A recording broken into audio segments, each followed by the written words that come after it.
everyone, and welcome to The Bottom Line. I'm your host, Lauren Kalil. Our show is brought to you by Whoop. May is Sleep Mania month, and we're competing with our friends from Talking Elite Fitness, the Buttery Bros, and CrossFit Mayhem to see which team gets the highest sleep scores. We're all going to be bringing you sleep tips throughout the month, and Whoop is giving out prizes to the top sleep scores on each team. Make sure you check out the description below to join our team or sign up to get a free strap and an extra month's membership with our link. On today's show, I have Brent Fikowski, the president of the PFAA, here to discuss an incident that happened at the Syndicate Crown Semifinal this past weekend. During the 2014 Regional Event 5, Scott Panchik says, quote, "During the descent in round 3 or 4, my foot landed on the extra rope on the ground. That's when I felt a pop in my good knee." Ultimately, this led to Panchik withdrawing from the competition and ended his season. Scott says it's the rope that caused the injury, and he voiced his concerns about this during an athlete briefing. Brent, we have a lot to unpack and talk about here, but let's rewind a little bit and talk about this at the beginning, before the semifinals even started. CrossFit's, they programmed a couple of the workouts. This is one that had to be at all the semifinals, but they didn't specify whether the rope could be long or short at the bottom. Is this something that, in your opinion, should have been specified right from the start? I mean, in an ideal world, sure, right? I heard this. I didn't get much sleep on. Sorry, it's been a long day. I'm tired, but I didn't get much sleep on Saturday thinking about this, and my heart goes out to Scott. Feel for him. You never want your season to end on an injury, and especially one that feels like it could be avoided, given the fact that I think in his post, he mentioned that he brought it up beforehand, said that this is something he's. Scott's been doing this, I think, 12 years. I've been doing this about 10. Maybe he's been 13 or 14, actually. And so, through that time, we noticed stuff, and there were issues. I think it was back in 2013, 14, 15, where it kind of became the norm, where you would, if it was a legless rope climb, especially in this instance, man, I'm rambling around here, but in this instance, there's no rule on the descent. So sometimes with a legless, you have to touch, and then you have to show control with both hands below a 9-foot mark, and then you come down. And so for something like that, if there's some extra coil, you're not dropping as far. But with this particular workout, there's no rule on the descent. It's just touch, and then you kind of free fall. And as an athlete, you're trying to win. You're trying to go fast, just like you're going to sprint to the finish line. I'm sorry, I forget the question. Do you think that this is something that should have been specified when CrossFit was releasing these workouts, like whether the end of the ropes should have been cut, especially because we have seen this as a repeat workout? Yeah, ideally, yes. Ideally, yeah, that'd be great, right? But it wasn't. So then when we look at, we'll pull up Scott's actual post for people who haven't seen it yet. He talks about, as you mentioned, that he brought this up at the athletes briefing after the amount of, or he says, quote, "After seeing the amount of rope left laying on the competition floor, I verbally expressed concerns that I had for athlete safety in an event as fast as this one. However, he says he was told that nothing could be done." As an athlete yourself and an advocate for exact situations like this, how does it feel to hear Scott say that individuals at the event told him nothing could be done to potentially keep athletes safe? I mean, obviously, first, it's just really sad, and it's unfortunately having been, like I said, I've done this for 10 years. It's not surprising. I don't personally know anyone at Syndicate. I've only heard great things about those people, and I don't really even hold them personally. It's just indicative of a larger problem, which is, and I understand from their standpoint that, they might get 100 athletes coming to them with 200 different problems throughout the weekend, and they have to kind of distill. They have a lot of things to do. And ideally, when that was brought up, someone would have said, you know what, I do have a lot of things to do today. But now that you bring that up, that sounds like something I really need to prioritize. Something else needs to be pushed aside. I need to find someone to go out there with electrical tape and a knife and cut these and tape up the bottom, because it doesn't take that long. But for whatever reason, it wasn't done. Yeah, and it's just frustrating because, I've been reading some comments about it, and, this is, it's not uncommon for stuff like this. I mean, there was an athlete that blew out their knee because they were told they had to squat on a platform at the CrossFit Games that was covered in water because it was raining in 2018. Right. And so I think it was the same thing where it's raining. And I'm, again, I don't know for sure, but I'm pretty sure the athletes expressed, hey, it's, it's raining. Can we no, we're on a schedule. You got to go out. You got to lift. They do a back squat, leg slips, blow out their knee, competition, season over. It's like, great. You have a demo team demoing a workout with walking lunges on wet grass in 2020, and 2 out of the 4 athletes slipped into the splits with heavy kettlebells on their shoulder. And instead of, changing the workout or waiting for the field to dry or doing it somewhere else, the response is be careful. It's wet out there. And then sure enough, of the 10 athletes that completed the workout, I believe 2 of them slipped. None of them were seriously injured. But, if you put 80 athletes through that, would someone, pull a hamstring or pull a groin, if it's later in the weekend, your body's a little tighter. And, maybe someone would say, oh, that's the risk of competing. But I think there's a line between necessary and unnecessary risk. If someone says, oh, do a 1 rep max snatch or a lift and I hurt my shoulder or something, it's like, yeah, that's part of it, but there's definitely things that can be avoided. And it's something as simple as handstand push-ups. Like, when handstand push-ups first came out earlier, before even I started, you would see them, they would do the handstand push-ups and their head would contact just like a steel plate or an Olympic bumper. This is at the games in 2008 and 2010. And, people would have a bit of blood on top of their head from these, deficit kipping handstand push-ups. There was no mat. I would venture to guess that someone said, hey, can we have a mat? And the response was, well, I guess not, right? Can't be done. And now we have mats. But, and this is really what it comes down to. An event like Syndicate, I'm sure they do want to do everything they can to keep the athletes safe. And, I saw other things. I was visually watching the competition. I watched almost all the events. And you could tell they put efforts in place and put measures in place. And part of that, I'm sure, was from CrossFit suggestions, their own internal team, with their experience, and even Rogue Fitness suggestions with the equipment to make things safe. Like, I felt like the spacing of the barbells in the events was really good. I felt like for the 1 rep max, they made sure that the plates were far in front and behind so that if an athlete did bail a lift, they weren't dropping the bar on a plate, which would bounce it off in a random direction. But this is all from experience, and it's just sort of it's very ad hoc, as opposed to, wouldn't it be nice if there was just a list? So if Syndicate's we want to do everything we can to run a safe competition, where do they go? How do they know, the checklist of things for a rope climb workout, the checklist of things for handstand walks?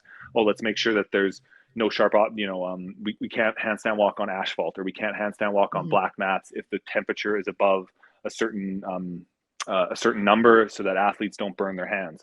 If you're lifting a barbell overhead at a certain weight, there needs to be a certain distance between athletes, because we see it at competitions.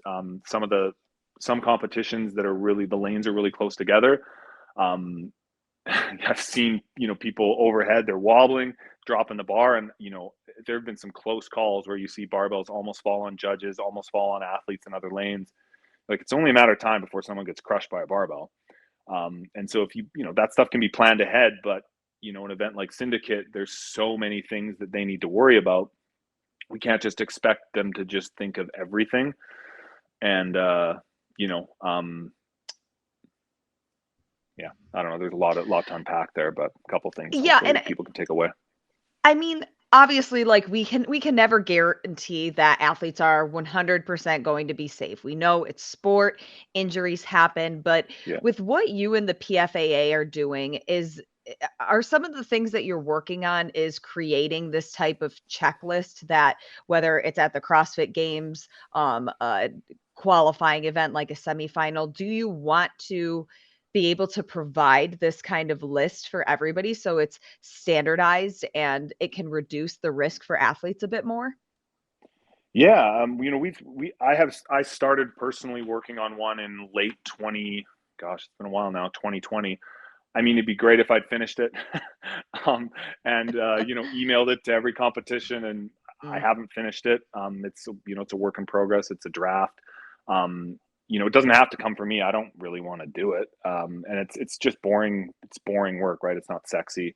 And it would have to be a living document that would be constantly updated because of stuff like this. I mean, I actually went and checked the document, and before the call started, we were speaking, and I mentioned rope climbs. And one thing I've noticed at some competitions, as an example, is that where the rope attaches to the rig, the rogue ones are really good, where there's a really tight knot, and the shackle system is really good. But there's some events where you'll have the rope and then the rope knot, and then there'll be kind of like a clip and then a carabiner, and there's just all these pieces. And what that does is twofold problem. One is it's only a matter of time before someone accidentally sticks their hand in there and gets a finger caught and it gets ripped off. And two, the actual grabbable portion of the rope is that much further from contact. And so especially if you're dealing with a legless rope climb, let's say a shorter female athlete that's a bit fatigued, it's just so much further for them to hold on to and then reach and touch the top. And it's just going to increase the risk of them, desperately trying to reach and then sliding down and falling.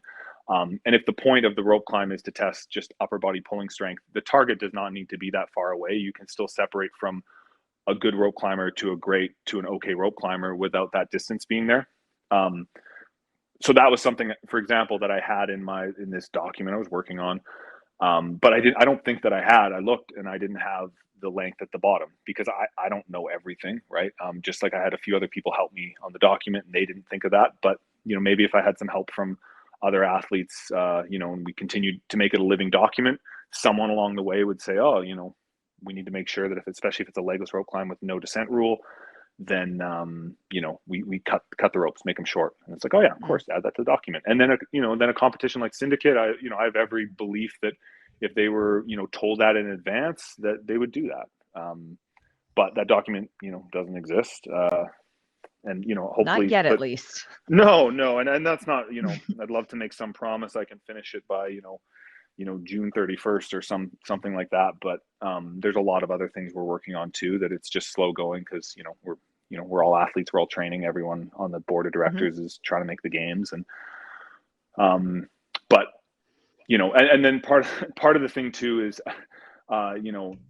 there's the creation of more information, the access to more information, or let's call them, let's say, rules. Maybe they're guidelines or maybe they're rules. But, another issue we have is, it's one thing to have rules. It's another thing to follow them, right? I can point to a dozen instances in the last, 12 months where there are specific rules in, let's say, the CrossFit Games rule book, and they're not being followed. So, for example, let me quiz you on this one, Lauren. In the rule book, yeah, I know, right? There's a new section in there which PFAA. Oh, I was just going to ask you which version of the rule book are we talking about? Yeah, I mean the one from just the one since January with the attire, right? So it has some rules on like grips and knee sleeves and elbow sleeves, and so my understanding is that those rules apply to the semifinals as well. I don't know for sure. I would venture to guess that they are, because semifinals is like part of the CrossFit season. I'm not sure if those rules apply to a licensed event. Like, how some competitions can pay to have the licensing of CrossFit. Yeah. But, I was watching the live stream and I saw athletes that were wearing 2 knee sleeves, which is officially not allowed in the rule book. So, and not that that's conferring an advantage, and if anything, maybe it's making them feel safer. So it's the adherence to the rules. Whereas Canadian weightlifting nationals was this weekend, and my coach was helping his athlete Hannah. And in the weightlifting rule book, the tape cannot go past the finger, the end of the finger. And so a head judge came to her and said, "Your tape's too high. You need to lower it." And that's extreme, right? Wow. To the point where you kind of want to go like, screw off, man. But it's like, if everyone knows the rules and everyone's playing by the rules, and there's this like extreme adherence to the rules, and the rules are very thorough, good things happen, right? And you have a fair competition. And so that's like, that's an extreme example, but it's no different than, so it's one thing to have these rules or try to create them, and then it's like, well, but if we're not creating a system where they're even being followed, then where do we go, right? Sure. I want to pull up the statement that we received from Wilson Pak. He's the event director for the Syndicate Crown. I'll just pull it up here. So he gave Morning Chalk up a statement concerning the situation, and says, ensuring athletes' safety is of utmost priority, and it's devastating to see any athlete injured in a competition. In the months leading up to the Syndicate Crown, I worked closely with CrossFit to ensure that the standardized workout and accompanying equipment were safe for the event. Going forward, we have cut the ropes for the Mid-Atlantic CrossFit Challenge to a specific length approved by CrossFit to ensure that this incident will not happen to another athlete. This past weekend, the Torian Pro was also going on, as well as the Lowlands Throwdown.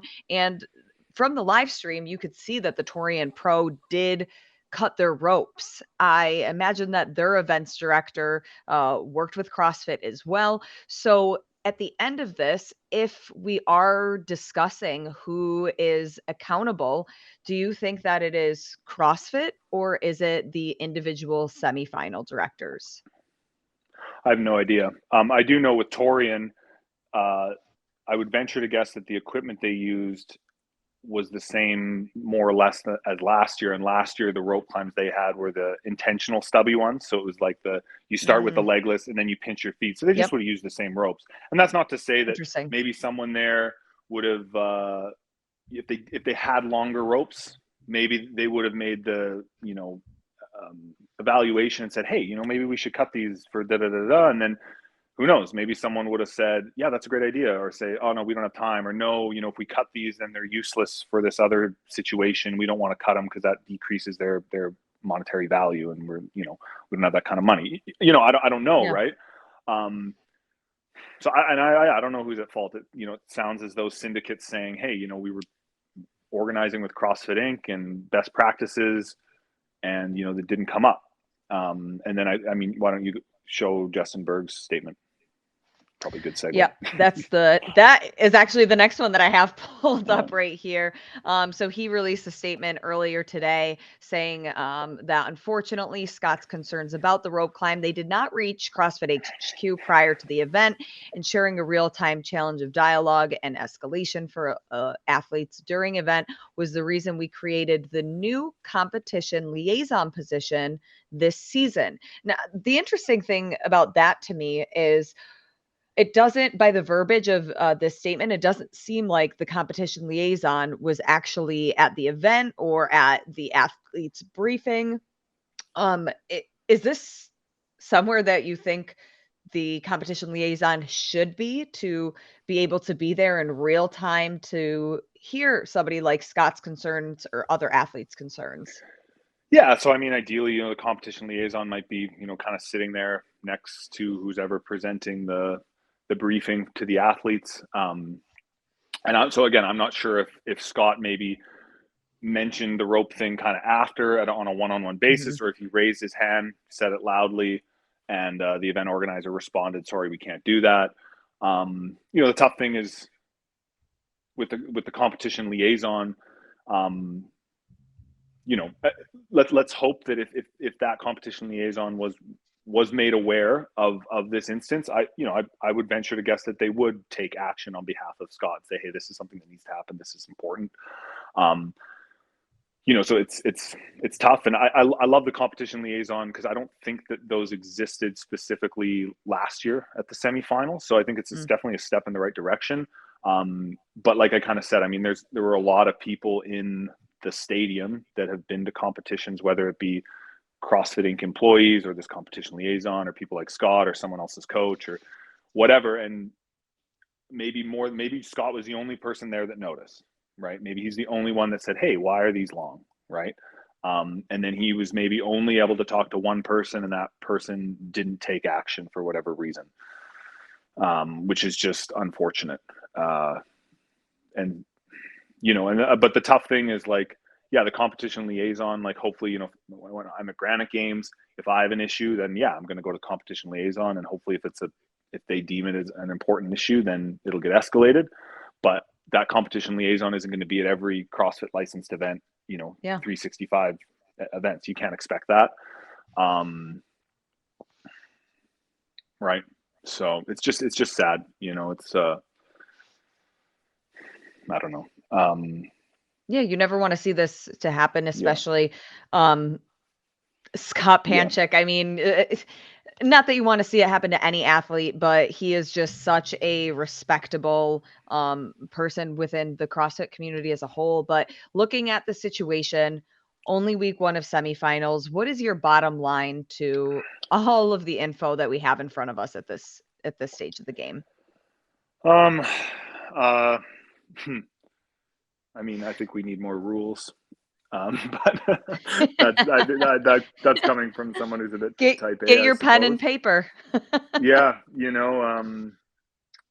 right. If there's kind of a a dozen or so people that kind of presumably hold this kind of information, and we assume that they know it, whether that be the people at whether it's at CrossFit Inc. or Rogue, or even the people that run Wadapalooza. They've just been doing it for so many years, but it's I don't think it's just not codified anywhere. So I'm going to try and do a little bit of my part to try to maybe get that together, and maybe this will light a spark for some people to do stuff. But it's just frustrating that something like this comes up. There's this like call to arms and people are upset, and then there's just not really like an actual action taken. But it's indicative of no different than like every year the bar facing burpee changes, and that's not an injury problem, but it's the same problem where there's not like a standard for the bar facing burpee, nor even if it's I know I'm just freaking shooting stray bullets here, but if you look at the second open workout this year with deadlifts, there was no rule, if you look through the movement standards and the videos, about that you weren't allowed to bounce the barbell. Mm-hmm. So it's like every workout with a barbell, it always says you can't, punch the bar into the ground, but it didn't say that. So if I was to bounce the barbell and sit in my video, would I have got a penalty? Yes or no? I don't know. Like I would think you'd think no, because I followed the rules, but yes, because everybody knows. But I guess here's the bottom line. Common sense is not common, and common knowledge is not necessarily common either. Right? We can't just rely on common sense and this feeling like, oh, everybody knows. It's common knowledge that the ropes need to be, that they can't be looping on the ground, because there's another issue with loops. If a rope is just at the height of the ground, so the Torian one's high, right? Mm-hmm. Which works for a legless rope climb and works for the rope climb where you start legless and then you're allowed to pinch at the end. But it obviously doesn't work if you just want to do a traditional rope climb. If you want to do a traditional rope climb, it's actually safer to have a rope that does have a little bit of a tail on the floor, because it's less likely to whip around and hit a judge in the face, or whip around the pole as you're like pinching it and sliding it around, or whip around and hit another athlete in another lane. So, you're kind of looking at essentially 2 to 3 different types of ropes depending on the event. So I understand why Syndicate was like, oh, we don't want to cut these ropes. Like, there's a specific reason why there's a bit of that tail there. It's actually safe in certain instances. So this, like, again, I'm rambling, but no, they're all really good points, though, and there's a lot to think about. Yeah, I think that's kind of maybe the point as well, is like there's a lot of moving pieces in a CrossFit competition, as much or more than any other sport. But unlike most other sports, we don't have a lot of rules. And so you're just kind of these situations, these problems just keep coming up where it's, it seems like we've learned from something. I mean, you're catching strays again, but it's like handstand walks back in 2013. You would start with your foot behind the line and you would dive forward, right? So you'd kind of get that extra 3 feet with the dive. And then we got rid of that. And we're like, okay, now you have to start with your hands behind the line. That was around 2015. And then that's the new standard. Okay, sweet. And then in 2020 at the games, we went back to the dive forward. I don't know why. I didn't program the competition. And, that's not a safety issue, but it just changes the function of what's being tested and the function of the event. And Medeiros was able to use that to advantage, and I don't hold that against him. It was smart. And it wasn't a safety issue. It wasn't even really the end of the world. Maybe there's an athletic component to that diving aspect. But it's just indicative, and there's just all these examples of if nothing's written down and nothing's being codified, then how is it passed down? And what'll happen is, this happened to Panchik and it's awful. And then, it's going to be in everyone's memory here for a year, maybe 2, but you're going to go to some competition in some European country and they're going to have legless rope climbs, or Canada, doesn't matter. And, someone's going to roll their ankle. because there's rope, because they they want to host a fair and safe competition, but where do they go for that information? So hopefully that information can be accumulated and made publicly available. But it's just really sad. Like that's just kind of all I've been thinking about the last 2 days. 'Cause you don't want to see it happen to anyone. So it's just tough. Yeah, I think all of our hearts are bleeding right now for Scott. But Brent, we really appreciate all the work that you and the PFAA have done. Obviously, a lot of work still to be had. The conversation is going to keep continuing. We appreciate you kind of unraveling some of the different components of this. A lot to talk about, and thanks for having this conversation with us to move it forward. Yeah, no worries. Well, talk again soon.